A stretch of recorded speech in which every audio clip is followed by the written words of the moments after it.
नमस्कार, मैं विदुषी स्वागत करती हूँ आपका कार्यक्रम स्वास्थ्य वार्ता में, जहां हम बात करेंगे आपके ओरल हेल्थ यानी कि मौखिक स्वास्थ्य की, जो न केवल आपके मुंह तक सीमित है बल्कि आपके पूरे शरीर की सेहत की गहराई से जुड़ी हुई है। वो कहते हैं ना, जहाँ मुंह स्वस्थ वहाँ तन स्वस्थ। फिर भी हम में से कितने लोग होंगे जो दिन में 2 बार ब्रश करते होंगे, या समय समय पर दंत चिकित्सक से मिलते होंगे, या फिर मीठे या जंक फूड से थोड़ा सा परहेज करते होंगे? नहीं ना। आज हम जानेंगे कि कैसे छोटे छोटे प्रयासों से हम अपने दांतों को मजबूत, चमकदार और दर्द मुक्त बनाए रख सकते हैं। इसी संबंध में हमारे साथ स्टूडियो में मौजूद है doctor Balendra Pratap Singh, prosthodontic department KGMU में सर कार्यरत हैं। सर, आपका बहुत बहुत स्वागत है कार्यक्रम स्वास्थ्य वार्ता में। धन्यवाद आपका। सर, सबसे पहले हम आपसे ये जानना चाहेंगे कि ओरल हेल्थ का हमारे पूरे शरीर की सेहत से क्या संबंध है? ओरल हेल्थ यानी मौखिक मुख का स्वास्थ्य, जी।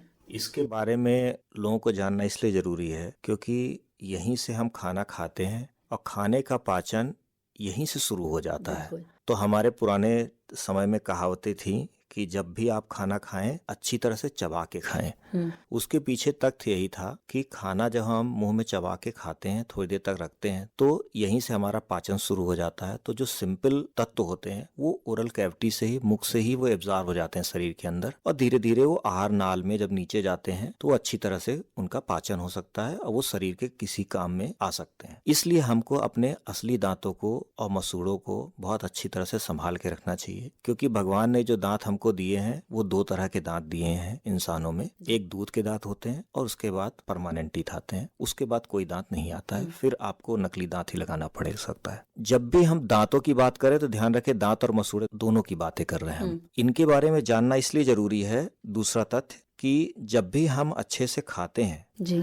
तो उस वक्त हमारे क्या खाना है, किस तरह का खाना खाना है, किस तरीके से चबाना है उसको, किस तरीके से उसको पानी के साथ मिक्स करना है, कौन सी चीज पहले खानी, कौन सी चीज बाद में खानी है, इन सब चीजों का भी हमको ध्यान रखने की जरूरत है। सर, तो जैसे आपने बताया कि बहुत ज्यादा ध्यान देने की जरूरत है, तो सर जरा सा ये बताइए कि दांतों और मसूड़ों को स्वस्थ रखने के लिए मतलब डेली रूटीन में ऐसा क्या करना चाहिए जो हमारे दांत और मसूड़े दोनों स्वस्थ रहें? सबसे इम्पोर्टेंट चीज इसमें यही है कि आप रात में जरूर ब्रश करके सोएं। दिन में 2 बार ब्रश करें, वो बहुत जरूरी है, लेकिन रात में जरूर ब्रश करके सोएं। रात में ब्रश करने से क्या होगा कि जो रात में सफाई एक बार आपने मान लीजिए 9 या 10 बजे रात में करी, पूरा करीब आपको 7 से 8 घंटे, 9 घंटे का एक ऐसा टाइम मिलेगा जिसमें कोई भी आदमी कुछ जनरली खाता नहीं है। तो वो पूरा 8-9 घंटे आपका मुंह पूरी तरीके से साफ रहेगा। उस वक्त बैक्टीरिया जो भी मुंह में होते हैं उनकी ग्रोथ सब रुक जाती है। तो इस वजह से आपको 24 घंटे में 9 घंटे आपका मुंह अच्छी तरीके से साफ रहता है। तो मुंह में होने वाली बीमारियां, चाहे वो डेंटल कैरीज हो जिसको कीड़ा, दांतों में कीड़ा लगना कहते हैं, या मसूड़े में पायरिया जैसी दिक्कतें होती हैं, ये दिक्कतें बहुत कम हो जाती हैं। जी। तो ये हमको जरूर फॉलो करना चाहिए। सर, जैसा कि आपने बताया कि पायरिया जैसी दिक्कत जो आती है, तो कभी कदार ऐसा भी होता है ना कि मसूड़ों में अक्सर खून आने लग जाता है, या हम यूं कहें कि अगर हम ब्रश सही तरीके से नहीं करते तो इस वजह से खून आने लग जाता है। तो मसूड़ों से खून आना किस बीमारी का संकेत होता है? मसूड़े में खून आने का मतलब है कि मसूड़े में इन्फेक्शन एक तरह का हो गया है, जी। जिसकी वजह से मसूड़ा सूज जाता है। सूजने की वजह से जब भी उस पर कहीं थोड़ा सा प्रेशर पड़ता है, चाहे वो ब्रश करने के टाइम, चाहे कुछ खाना खाने के टाइम, जैसे सेव का एग्जाम्पल कई बार देते हैं कि सेव खाया या कोई चीज खाया, तो खाने के वक्त पता चला कि खाने में खून आ गया, या पता चल जाता है कि ब्रश किया तो ब्रश में खून लग गया, तो इससे घबराने की जरूरत नहीं है। जब भी इस तरह का इन्फेक्शन होता है वो देखिए सिर्फ दवाइयों से नहीं दूर होता है। मसूड़े का या पायरिया का जो इन्फेक्शन है, जिसको पायरिया कहते हैं, उसके लिए बहुत जरूरी है कि किसी डेंटल सर्जन को दिखाएं। और उसमें मसूड़े और दांतों के ऊपर कुछ इस तरह की चीजें जमा हो जाती हैं जिसको हम लोग साइंटिफिक लैंग्वेज में कैलकुलस और प्लाक कहते हैं। उसकी सफाई करा लें, कोई दवाई की जरूरत नहीं है। 1-2 दिन कोई माउथ वॉश एडवाइस किया जाएगा, वो कर ले। अदरवाइज सिर्फ दवाई से वो सही नहीं होता, उसको सफाई कराएंगे तो वो जड़ से चला जाता है और फिर दोबारा नहीं होता है। सर, जैसा कि अभी आपने ये बताया, तो अब हम आपसे ये पूछेंगे कि बच्चे आजकल जो है वो ब्रश करने से बहुत कतराते हैं, या यूं कहें कि बहुत पीछे हटते हैं कि नहीं, उनको ब्रश नहीं करना होता है। तो अगर हमें ब्रश करने की कोई इजी टेक्निक जो ऐसी जिसमें बच्चे भी खुश हो जाए और ब्रश भी अच्छे से हो जाए, तो उसके लिए क्या करना चाहिए? ये बहुत अच्छा सवाल किया आपने जी। क्योंकि बचपन में जो आदत पड़ जाती है वो आगे तक उसकी आदत फॉलो होती रहे, बिल्कुल। वो बहुत उसका इम्पैक्ट होता है। बचपन में जब भी आप अपने बच्चे को ब्रश कराएं तो उसको ये ना कहें कि ब्रश करें, आप भी उनके साथ खड़े होकर ब्रश ब्रश करें। करें। जब बच्चा अपने माँ बाप को देखता है कि वो भी साथ में रात में ब्रश कर रहे हैं, जी। तो वो उसकी आदत धीरे धीरे 1 महीने 2 महीने बाद वो अपने आप वो उसकी आदत, वो जो प्रैक्टिस है वो बन जाती है और वो करता है। दूसरी चीज कि बच्चे को हमेशा बताएं कि शीशे के सामने खड़ा होके, या बिटिया है तो खड़ी होके शीशे के सामने ब्रश करें देखते हुए, ताकि वो समझ सके कि कैसे उनको ब्रश मूव करना है। जैसे उनको राउंड राउंड सारे तरफ टीथ की तरफ करना है, इस तरीके से राउंड राउंड के करें और अपने को भी करते रहें और शीशे में उनको बोले कि देखते रहें। ये कुछ छोटी छोटी आदतें हैं जिससे बच्चा बहुत अच्छी तरह से ब्रश सीख जाता है करना और उसको फॉलो करता है। तो डॉक्टर साहब, क्या बच्चों के दूध के दांतों की देखभाल उतनी ही जरूरी होती है जितनी स्थायी दांतों की होती है? बिल्कुल, बहुत ही ज़्यादा ज़रूरी होती है। इनफैक्ट ज़्यादा ज़रूरी इसलिए भी होती है क्योंकि उसके नीचे परमानेंट दांत एकदम उसके नीचे होते हैं। अगर उसमें इन्फेक्शन होता है दूध के दांतों में तो परमानेंट दांत हो सकता है खराब निकले, या वो डैमेज हो जाए, या वो शायद कभी ना निकले, इतना ज़्यादा इन्फेक्शन हो जाए तो। इसलिए ये बहुत ज़रूरी है कि बच्चों में जब भी इस तरह के दांतों की दिक्कत हो, साल भर में एक बार कम से कम डेंटिस्ट को दिखा लें, क्योंकि कई बार बच्चे अपनी दिक्कतों को बता नहीं पाते।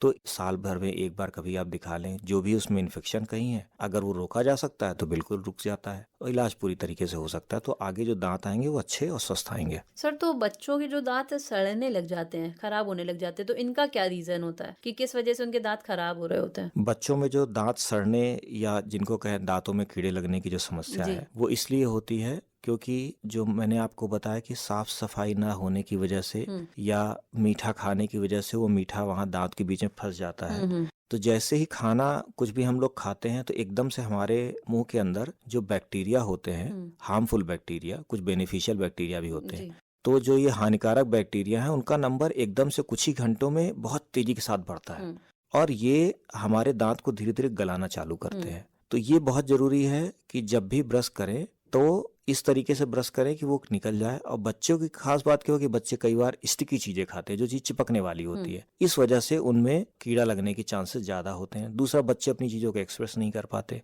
इसलिए उनको एग्जामिन कराना, बीच बीच में डेंटिस्ट के पास ले जाके दिखाना। आप किसी भी सरकारी अस्पताल में जाके दिखा सकते हैं। अब तो गवर्नमेंट ने कई जगह सरकारी अस्पतालों में ये सब सुविधाएं दे रखी हैं, तो उसका पूरी तरीके से फायदा उठाना चाहिए। सर, तो जो दांतों में पीलापन और दाग अक्सर आ जाते हैं तो उनको कैसे हटाया जाता है? दांतों में पीलापन कई बार इस वजह से भी आता है कि उसके ऊपर एक सही से सफाई ना होने की वजह से एक लेयर जम जाती है, वो लेयर धीरे धीरे जमती चली जाती है। इस वजह से अगर पीलापन है तब तो वो सफाई से पूरी तरीके से दूर हो जाता है। लेकिन अगर वो पीलापन बचपन से ही है, पैदा होते ही है, तो वो कभी कभी कुछ एरिया में जहाँ फ्लोरीन ज़्यादा होता है, फ्लोराइड ज़्यादा होता है पानी में, उस वजह से भी हो सकता है पीलापन। तो ये डिपेंड करता है कि किस वजह से वो पीलापन है। अगर पीलापन बचपन से ही है या दांतों के अंदर परमानेंट तरीके से है तब तो उसके ऊपर कैप लगा के, या हम लोग उसको ब्लीचिंग कहते हैं, उससे क्लीन करके संभवतः इलाज हो सकता है। ज्यादातर केसेस में ये पीलापन साफ सफाई सही ना होने की वजह से होता है, जिसको अगर सफाई करा ली जाएगी, दांतों की सफाई अच्छे से कराई जाएगी तो वो दूर हो सकता है। सर, दांतों में कैविटी जो होता है, तो कैविटी बनने से कैसे बच सकते हैं? कैविटी बनने से बचने के लिए जो सबसे पुख्ता उपाय है वो यही है कि उसको बनने ही ना दिया जाए। और उसका भी जो सबसे बढ़िया उपाय है वो यही है कि आप चाहे कोई भी टूथपेस्ट करिए, टूथपेस्ट से ज़्यादा फर्क नहीं पड़ता। फर्क सिर्फ इस बात का पड़ता है कि आप कब करते हैं और कितनी देर तक ब्रश करते हैं। ब्रश को कम से कम 2 मिनट, 2.5 मिनट, 3 मिनट तक आप ब्रश करिए। हल्के हाथों से करिए, सॉफ्ट ब्रशेस वाले टूथब्रश लीजिए और इसके बाद रात में जरूर ब्रश करके सोइए। कभी कदार अगर आप सुबह मिस भी कर गए, नहीं भी कर पाया आप ब्रश, जैसे ट्रेन की जर्नी में या कुछ और रीजन है, तो वो आपके लिए उतनी बड़ी दिक्कत की बात नहीं है, लेकिन रात को जरूर ब्रश करके सोइए। यही उसका सबसे बढ़िया बचने का उपाय है। सर, जैसे हम लोग नियमित ब्रश करते हैं तो क्या हम लोगों को नियमित रूप से जो फ्लॉस आता है तो उसको भी करना चाहिए? फ्लॉस नियमित रूप से करने की बहुत ज़रूरत नहीं है जी, लेकिन हाँ, अगर दांतों के बीच में गैप है या नकली दांत लगे हैं या डेंटिस्ट रिकमेंड करते हैं कुछ कुछ कंडीशन पे, उस कंडीशन पे जरूर फ्लॉस करना चाहिए जैसा डेंटिस्ट बताते हैं। उसी के साथ साथ ये ध्यान रखना है कि जो जीभ की सफाई है वो भी करना है। अगर ब्रश करने का बात हो रही तो ब्रश करने का मतलब ये नहीं कि सिर्फ ब्रश करना है, ब्रश के साथ साथ जीभ की सफाई भी करनी है। आप उसके लिए प्लास्टिक का, मेटल का जो भी इस्तेमाल करना चाहें, टंग क्लीनर वो इस्तेमाल कर सकते हैं, बट वो भी करिए। सर जैसे कि हम देखते हैं, लोग मानते तो नहीं है लेकिन तंबाकू गुटखा का सेवन बहुत करते हैं, तो जब उनके दांतों में अक्सर पानी लगने लग जाता है, अगर वो इन सारी चीजों का सेवन करते हैं, तो पानी लगने का क्या रीजन होता है इससे? पानी लगने का रीज़न ये होता है कि जब दांत के ऊपर की एक प्रोटेक्टिव लेयर होती है जिसको जी। हम लोग इनेमल जनरली कहते हैं, तो इनेमल हट जाने की वजह से अंदर की जो लेयर होती है, जब वो बचती है तब वहाँ पे सेंसिटिविटी शुरू हो जाती है, ठंडा गर्म लगना शुरू हो जाता है। तो सबसे पहले लोगों को ठंडी चाय या ठंडी वाली चीज़ें, कोल्ड ड्रिंक, इस तरह की चीज़ें लगती हैं। उसका मतलब यही होता है कि अभी सिर्फ ऊपर की लेयर हटी है। उसको कई तरह के सेंसिटिविटी के टूथपेस्ट आते हैं, उससे भी कंट्रोल किया जा सकता है। और अगर ये ठंडा गर्म लगने का मतलब ये होगा कि ठंडे के बाद अगर वो गर्म लगने लगा, जैसे गर्म चाय या कॉफ़ी लगने लगी, तो इसका मतलब है कि इसको रूट कैनाल ट्रीटमेंट की ज़रूरत है, इन्फेक्शन थोड़ा अंदर तक पहुंच गया है। तो इसका क्या क्या उपाय कर सकते हैं इसके लिए हम?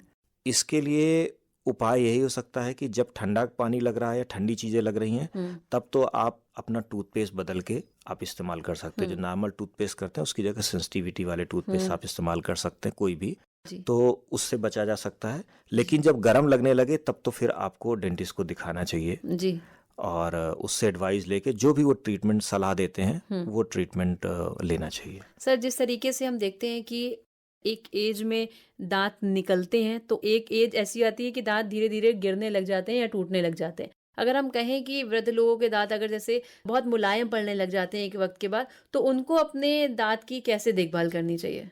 वृद्ध लोग जिनके दांत या मसूड़े कमजोर हो गए हैं, उनको इस सबसे बड़ी चीज़ ये होती है कि अगर उनके कुछ दांत नहीं है तो नकली दांत जरूर लगवा लें, क्योंकि जब नकली दांत लग जाते हैं और बीच में जगह फिल हो जाती है तो वो एक दूसरे को सपोर्ट करते हैं, क्योंकि एक दूसरे से टच में रहते हैं, तो असली दांत के गिरने के चांस कम हो जाते हैं। जी। दूसरी चीज़ ये है कि जैसे मैंने आपको कहा कि वो दांतों की साफ सफाई पे बहुत अच्छी तरह से ध्यान दें। रेगुलर ब्रश तो करें ही, टंग क्लीन करें ही, लेकिन वो डेंटिस्ट के पास जाके अगर कोई बीमारी अभी पनप रही है, चाहे मसूड़े में हो चाहे दांत में हो, उसको इलाज कराते रहे। हमने कई मरीजों में ऐसा देखा है कि जो शुरुआत में ही थोड़ा सा कुछ प्रॉब्लम हुई उसको सही करा लिए, तो उनके दांत की आयु बहुत लंबी चल गई, करीब 15-20 साल 25 साल बहुत आराम से चल गए। तो जैसे ही कुछ हो अपना उसका इलाज करा लें तो बीमारी बहुत नहीं बढ़ती। और असली दांतों का कोई रिप्लेसमेंट नहीं है, असली दांत असली ही होते हैं। नकली दांत प्लेस करने की कोशिश होती है लेकिन उतना नहीं कर सकते जितना असली दांत। तो असली दांत को अच्छे से संभाल के रखें, उसकी साफ सफाई रखें, और कोई भी बीमारी हो, आपको लगे कि कुछ दिक्कत हो रही, चाहे दर्द हो चाहे सूजन हो, डेंटिस्ट को जरूर दिखाएं और जैसा वो प्रेस्क्राइब करें, जैसा वो बताएं वो इलाज कराएं। जी सर, बस चलते चलते बस आखिरी क्वेश्चन मैं आपसे ये पूछना चाहूंगी कि आप अपने श्रोताओं को ओरल हेल्थ के विषय में क्या बताना चाहेंगे, क्या टिप्स देना चाहेंगे? ओरल हेल्थ के बारे में बस यही बताना चाहता हूँ कि ओरल हेल्थ को आप निगलेक्ट ना करें। जी। और चूंकि काफ़ी सामान ये थोड़ा सा कॉस्टली ट्रीटमेंट होते हैं, उनसे बचने का एक ही तरीका होता है कि आप अपने स्वास्थ्य को, ओरल हाइजीन को अच्छे से बना के रखें। तंबाकू इत्यादि का सेवन बिल्कुल ना करें, क्योंकि ये सब चीज़ें ना कि दांत की बीमारी और मसूड़े की बीमारी करती हैं, साथ ही साथ सबको पता है कि ओरल कैंसर जैसी घातक बीमारी और भी पेट के और भी तरह के कैंसर की घातक बीमारी करते हैं, जिससे ना केवल आर्थिक सामाजिक बल्कि और भी कई तरह के नुकसान होते हैं। बिल्कुल। उससे बचें, ब्रश करें, जीभ साफ करके रखें, फ्लॉस अगर प्रेस्क्राइब है फ्लॉस इस्तेमाल करें, गर्म पानी नमक का गरारा भी कर सकते हैं अगर शुरू में कुछ दिक्कतें आ रही हैं तो। और डेंटिस्ट को बीच बीच में जरूर रेगुलर चेकअप कराते हैं, जब भी समय मिले, या 1 साल में एक बार रूटीनली दिखा दिया। तो सरकारी अस्पतालों में तो कई बार सिर्फ दिखाने का बहुत ज़्यादा पैसा नहीं लगता, तो कोई भी आम जनता जाके उसको दिखा सकती है। और बीमारी का सबसे अच्छा उपाय होता है बीमारी से प्रिवेंशन, ट्रीटमेंट बाद में। तो प्रिवेंशन करिए तो अच्छे से हो सकता है। डॉक्टर बालेन प्रताप सिंह जी हमारे स्टूडियो में आए और श्रोताओं को इतनी अच्छी अच्छी जानकारी दी ओरल हेल्थ के विषय में। आपका बहुत बहुत धन्यवाद। धन्यवाद।